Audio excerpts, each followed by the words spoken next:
myself Heena. Welcome to my YouTube channel keep learning. जैसा कि हमारी आधुनिक भारत की जो सीरीज चल रही है उसमें हमारे गवर्नर वाले टॉपिक चल रहे हैं, जिसमें हमने बंगाल के गवर्नर, गवर्नर जनरल तथा वायसराय की स्थिति को समझा था कि कैसे कैसे ये पद भारत में आए। और हमने इससे लास्ट वाली वीडियो में पढ़ लिया था कि बंगाल के गवर्नर कौन कौन थे, कौन भारत का बंगाल का पहला गवर्नर बना तथा अंतिम गवर्नर तक उस वीडियो में हमने पढ़ लिया है। आज के इस वीडियो में हम पढ़ेंगे बंगाल के गवर्नर जनरल के विषय में। ठीक है, अपना टॉपिक हम स्टार्ट करते हैं। बंगाल के गवर्नर जनरल, जैसा कि हमने पढ़ा था कि 1773 के रेगुलेटिंग एक्ट के तहत ये नियम बनाया गया कि अब जो बंगाल का गवर्नर है, बंगाल के गवर्नर को जो ब्रिटिश कंपनी है उसने भारत के जितने क्षेत्रों पर अपना अधिकार कर रखा है उन सभी क्षेत्रों का गवर्नर जनरल नियुक्त किया गया 1773 के रेगुलेटिंग एक्ट के तहत। तो हमें ये बात याद रखनी है कि बंगाल के गवर्नर को गवर्नर जनरल जो बदला गया वो कब बदला गया, 1773 का जो रेगुलेटिंग एक्ट आया उसके तहत बंगाल के जो गवर्नर थे उन्हें कंपनी की अधिकृत जितनी भी जमीन थी उन सभी का गवर्नर जनरल बना दिया गया। तो बंगाल के जो पहले गवर्नर जनरल बने वो कौन बने? बंगाल के पहले गवर्नर जनरल बने Warren Hastings. Warren Hastings Bengal के अंतिम गवर्नर भी थे। पहले ये गवर्नर के पद पर बंगाल में कार्य कर रहे थे और जब ये एक्ट आया 1773 का तो उसी एक्ट के तहत इनके पद का नाम चेंज कर दिया गया। व्यक्ति वही रहे वॉरेन हेस्टिंग्स, लेकिन इनका जो पद था वो गवर्नर से अब क्या बना दिया गया, इन्हें गवर्नर जनरल बना दिया गया। तो अगर पेपर में ये पूछा जाए कि बंगाल के अंतिम गवर्नर कौन थे तब भी आंसर ये होगा वॉरेन हेस्टिंग्स। और अगर ये पूछा जाए कि बंगाल के प्रथम गवर्नर जनरल कौन थे तो भी आंसर क्या होगा, वॉरेन हेस्टिंग ही होगा। दोनों चीजों का आंसर सेम ही होगा। तो ये बंगाल के अंतिम गवर्नर भी थे और ये बंगाल के प्रथम गवर्नर जनरल भी थे। इनके शासनकाल में जो घटनाएं घटित हुई उनके बारे में थोड़ा सा जान लेते हैं, जो महत्वपूर्ण चीजें इनके टाइम पे हुई। तो इनका शासनकाल जो था वो 1772 से 1785 के मध्य इन्होंने यहाँ पे बंगाल के क्षेत्र में ये गवर्नर जनरल के पद पर बने रहे। इनके शासनकाल के दौरान 1772 में दैत शासन व्यवस्था का अंत हुआ। जैसा कि हमने पढ़ा था कि दैत शासन व्यवस्था में क्या था कि जो शासन था वो दो शासकों के हाथ में सौंप दिया गया था, एक अंग्रेज और एक नवाब। नवाबों को दे दिए गई सारी जिम्मेदारियां और जितने भी अधिकार थे वो सभी किसने रख लिए, अंग्रेजों ने अपने पास रख लिए। तो इस व्यवस्था का प्रभाव भी हमने पढ़ा था कि जनता पर इसका कैसा असर पड़ रहा था। एक अशांति जो थी वो फैलती जा रही थी क्योंकि जनता के हित में जो नवाब थे वो कार्य नहीं कर पा रहे थे क्योंकि उनके पास कोई अधिकार ही नहीं थे। तो ये व्यवस्था जो थी इसे 1772 में वॉरेन हेस्टिंग्स के शासनकाल में ये व्यवस्था खत्म हुई। 1774 ईस्वी में सुप्रीम कोर्ट की स्थापना हुई। भारत में पहला सुप्रीम कोर्ट 1774 में स्थापित हुआ और ये सुप्रीम कोर्ट कहाँ स्थापित हुआ? सुप्रीम कोर्ट की स्थापना की गई कोलकाता में। कहाँ की गई? सुप्रीम कोर्ट की स्थापना कलकत्ता में। और कब की गई है? 1774 ईस्वी में। तो ये सुप्रीम कोर्ट की स्थापना भी किसके शासनकाल में हुई? सुप्रीम कोर्ट की स्थापना वॉरेन हेस्टिंग के शासनकाल में 1774 में कलकत्ता शहर में की गई। इन्हीं के शासनकाल में एशियाटिक सोसाइटी की स्थापना भी की गई। एक एशियाटिक सोसाइटी थी, इसकी स्थापना भी किनके शासनकाल में हुई? वॉरेन हेस्टिंग के शासनकाल में। और इसकी स्थापना किसने करी? 1784 में सर विलियम जोन्स ने एशियाटिक सोसाइटी की स्थापना करी और ये स्थापना वॉरेन हेस्टिंग के शासनकाल में हुई। तो हमें ये चीजें याद रखनी है कि वॉरेन हेस्टिंग के शासनकाल में क्या क्या कार्य हुए। तो एक बार हम फिर से रिवाइज कर लेते हैं। पहले तो बंगाल के ये अंतिम गवर्नर थे और ये बंगाल के प्रथम गवर्नर जनरल थे। इनके शासनकाल में दैत व्यवस्था का अंत हुआ। इनके शासनकाल में सुप्रीम कोर्ट की स्थापना कोलकाता में हुई। इन्हीं के शासनकाल में वॉरेन हेस्टिंग के शासनकाल में ही सर जॉन विलियम ने एशियाटिक सोसाइटी की स्थापना करी। इनके बाद बंगाल के जो गवर्नर जनरल बनकर आते हैं वो आते हैं माइकल मैकफरसन। माइकल मैकफर्सन 1786 में बंगाल के गवर्नर बने और 1786 से 1793 तक ये 1785 से 1786 तक ये बंगाल के गवर्नर के पद पर कार्य करते रहे। लगभग इनका शासनकाल 2 वर्ष था। 85 और 86 इनके शासनकाल में ऐसी कोई भी महत्वपूर्ण घटना घटित नहीं हुई जिसे याद रखा जाए, या फिर इनसे कोई भी जो क्वेश्चन है वो पेपर में आज तक नहीं पूछे गए हैं। तो जो जो इम्पोर्टेंट बंगाल के गवर्नर हैं उन्हीं के बारे में मैंने इस वीडियो में एक्सप्लेन करने की कोशिश की है, ताकि आप उन पॉइंट्स को अच्छे से याद रख सकें। तो बस हमें अगर सीरीज पूछ ली जाए कि किसके बाद कौन गवर्नर आया, इसके लिए हमें याद रखना है कि वॉरेन हेस्टिंग्स के बाद जो बंगाल में गवर्नर बनकर आए 85 में, वो कौन आए? Michael Macpherson.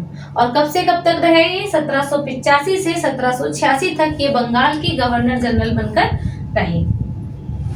उनके बाद आते हैं कॉर्नवालिस। कॉर्नवालिस का शासनकाल काफी महत्वपूर्ण है। तो कॉर्नवालिस बंगाल के गवर्नर बने 1786 में और 1786 से 1793 तक ये बंगाल के गवर्नर जनरल रहे। कॉर्नवालिस को भारत में सिविल सेवा का जनक भी कहा जाता है।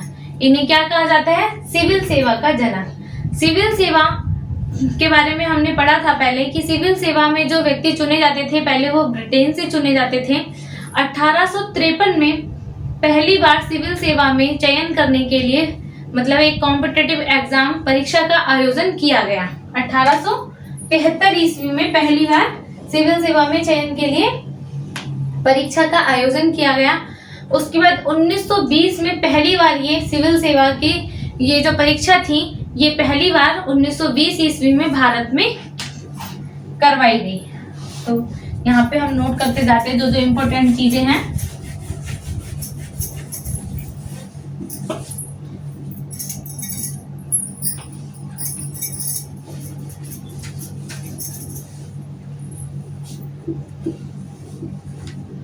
अठारह सौ 53 में सिविल सेवा में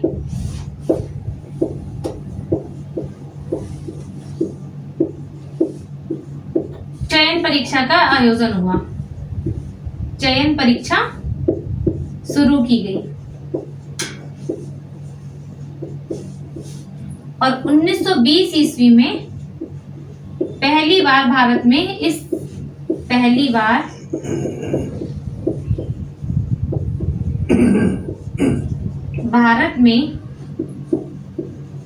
सिविल सेवा चयन परीक्षा का आयोजन किया गया। तो भारत में ये जो परीक्षा थी वो पहली बार कब की गई? 1920 ईस्वी में।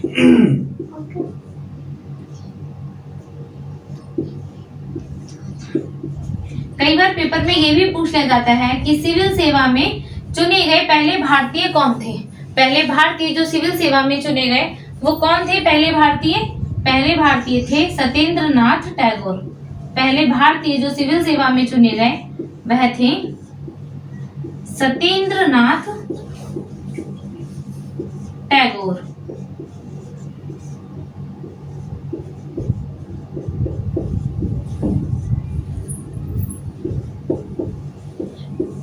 तो हमें याद रखना है जो पहले सिविल सेवा थी वो ब्रिटेन में की जाती थी और बाद में 1853 में सिविल सेवा के लिए चयन परीक्षा शुरू की गई। उसके बाद 1920 में पहली बार भारत में सिविल सेवा चयन परीक्षा का आयोजन किया गया और पहले भारतीय जो सिविल सेवा में चुने गए वह थे सत्येंद्र नाथ टैगोर। इनके सिवा सुभाष चंद्र बोस थे, उन्होंने भी ये सिविल सेवा परीक्षा को पास किया था, लेकिन उन्होंने कुछ समय के बाद अपनी मर्जी से ही इसका त्याग कर दिया। चयन होने के बाद अपनी सेवा से उन्होंने निवृत्ति ले ली, उसका त्याग कर दिया। तो कॉर्नवालिस को सिविल सेवा का जनक कहा जाता है। इन्हें पुलिस सेवा का भी जनक कहा जाता है। भारत में पुलिस सेवा की शुरुआत भी कॉर्नवालिस के द्वारा ही की गई। तो ये दोनों पॉइंट हमें याद रखने हैं कि सिविल सेवा का जनक भी किसे कहा जाता है? कॉर्नवालिस को। और पुलिस सेवा का जनक भी कॉर्नवालिस को कहा जाता है। इन्हीं के शासनकाल में स्थायी बंदोबस्त व्यवस्था की शुरुआत की गई। स्थायी बंदोबस्त व्यवस्था जो 1793 में शुरू की, जिसके द्वारा क्या था, जो जमीनों से कर लेने का अधिकार था वो जमींदारों को सौंप दिया गया। जो खेती होती थी, किसानों से कर एकत्रित करने का अधिकार जमींदारों को सौंप दिया गया और जमींदारों को जमीन का मालिक बना दिया गया। उन्हें यह अधिकार दिया गया कि आप अपने क्षेत्र से की जो जमीनें हैं उनसे कर को वसूलिए और ब्रिटिश कंपनी के पास आकर उसको कर को जमा करवाइए। तो जो स्थायी बंदोबस्त व्यवस्था है जो 1793 में शुरू हुई, ये भी किनके शासनकाल में हुई? कॉर्नवालिस के समय पर ही ये शुरू की गई। कर्नाटक का तृतीय युद्ध, कर्नाटक का तृतीय जो युद्ध हुआ वह भी किसके शासनकाल में हुआ? कॉर्नवालिस के शासनकाल में हुआ है, जिसमें अंग्रेज जो थे वो अंग्रेज निजाम और मराठाओं से मिल गए। अंग्रेज, निजाम और मराठा, ये तीनों ने मिलकर किससे युद्ध किया?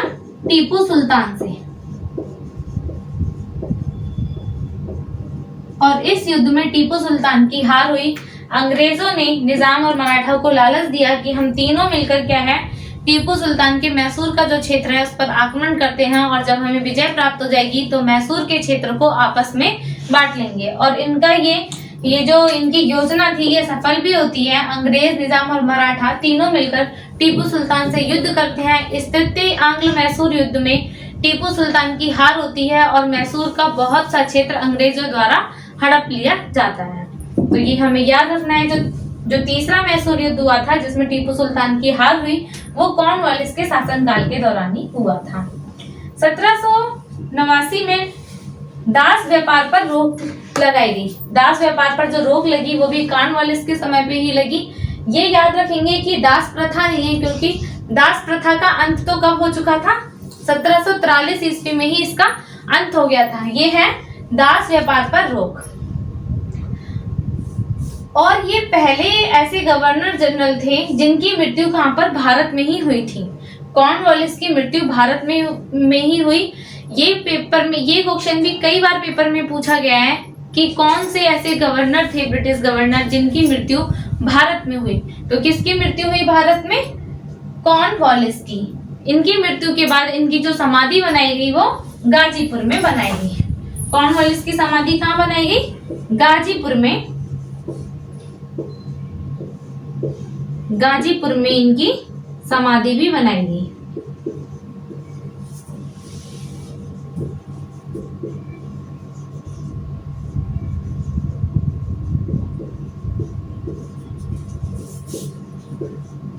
तो ये थी कॉर्नवालिस के बारे में कुछ महत्वपूर्ण जानकारियां। एक बार हम फिर से रिवाइज कर लेते हैं कि कॉर्नवालिस को भारत में सिविल सेवा का जनक कहा जाता है। इन्हें पुलिस सेवा का जनक भी कहा जाता है। स्थायी बंदोबस्त व्यवस्था जो 1793 में शुरू हुई वो कॉर्नवालिस के शासनकाल में ही शुरू हुई।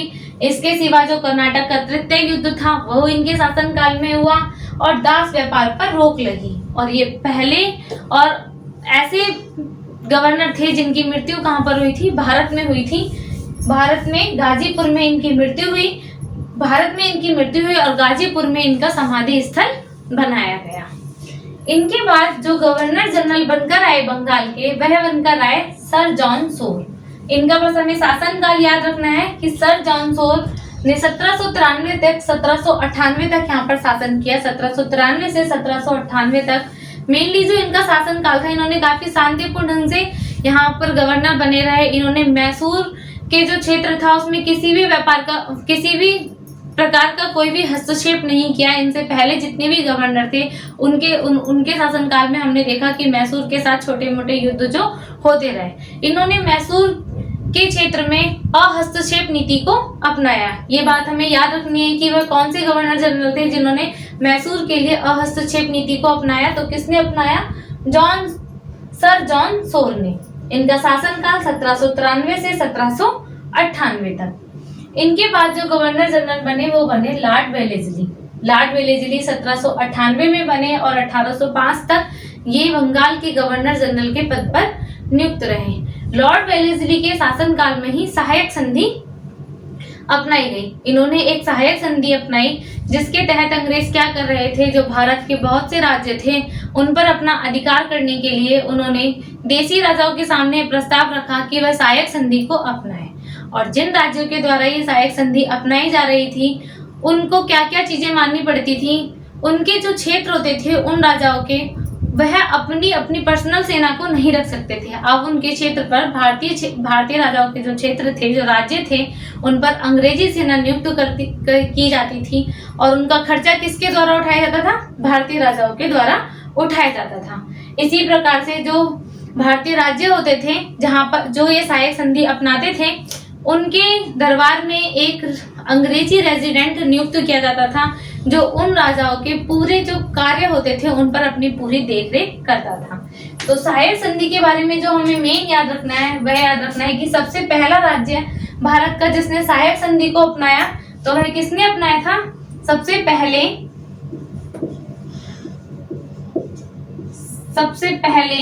सहायक संधि अपनाने वाला राज्य है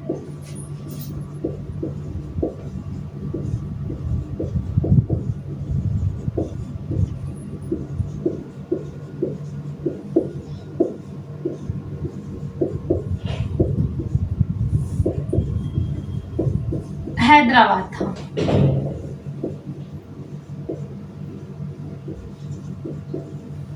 इसने 1798 में जिस समय ये सहायक संधि आई, जैसे ही पहले से यहाँ के गवर्नर बने, बंगाल के गवर्नर जनरल, इन्होंने सहायक संधि को शुरू किया और सबसे पहले जो सहायक संधि को अपनाया वो किसने अपनाया? हैदराबाद ने। इसके बाद कुछ और हम याद कर लेते हैं। 1799 में सहायक संधि मैसूर और तंजौर के द्वारा अपनाई गई। दूसरे नंबर पे जो सहायक संधि को अपनाया वो 1799 में ही मैसूर ने भी अपनाया था और 1799 में भी तंजौर ने अपनाया था। तो सबसे पहले हैदराबाद ने, इसके बाद 1799 में मैसूर ने और तंजौर ने। इनके बाद 1801 में अवध द्वारा अपनाई गई। अवध ने अपनाया सहायक संधि को और 1802 ईस्वी में पेशवा ने। तो ये 3-4 राज्य हैं जिन्हें हम याद रख सकते हैं कि सबसे पहले नंबर पे हैदराबाद ने अपनाया, हैदराबाद के बाद मैसूर ने अपनाया, मैसूर के बाद किसने अपनाया? मैसूर के बाद अपनाया अवध ने और अवध के बाद पेशवा ने सहायक संधि को अपनाया। इन्हीं के शासनकाल में फिर विलियम फोर्ड कॉलेज की स्थापना भी हुई। विलियम फोर्ड कॉलेज जो कि कहां पर स्थित है? विलियम फोर्ड कॉलेज जो कि कोलकाता में स्थित है, उसकी स्थापना भी लॉर्ड वेलेस्ली के शासनकाल में ही हुई। उस समय जो गवर्नर जनरल के पद पर नियुक्त थे वो कौन थे? Lord Wellesley. जब विलियम फोर्ड कॉलेज की स्थापना की गई, ये कॉलेज कलकत्ता में स्थित है। लॉर्ड वेलेस्ली के शासनकाल के दौरान ही चौथा आंग्ल मैसूर युद्ध भी लड़ा गया। चौथा आंग्ल मैसूर युद्ध, जो कि जिसकी जो मेन बात है वो ये है कि इसी युद्ध के दौरान टीपू सुल्तान की मृत्यु हुई। 1799 में चौथा मैसूर आंग्ल युद्ध हुआ जिसमें टीपू सुल्तान की मृत्यु हो गई थी। तो ये जो चौथा आंग्ल मैसूर युद्ध था वह भी किसके शासनकाल के दौरान लड़ा गया? लॉर्ड वेलेस्ली के शासनकाल के दौरान ही लड़ा गया।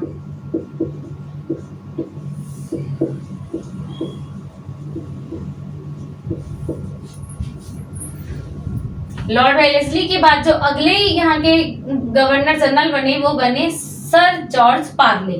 पार्ले जी बिस्किट, वही वाले पार्ले नहीं है, ये दूसरे पार्ले हैं। 1805 से 1807 तक ये यहाँ के गवर्नर रहे।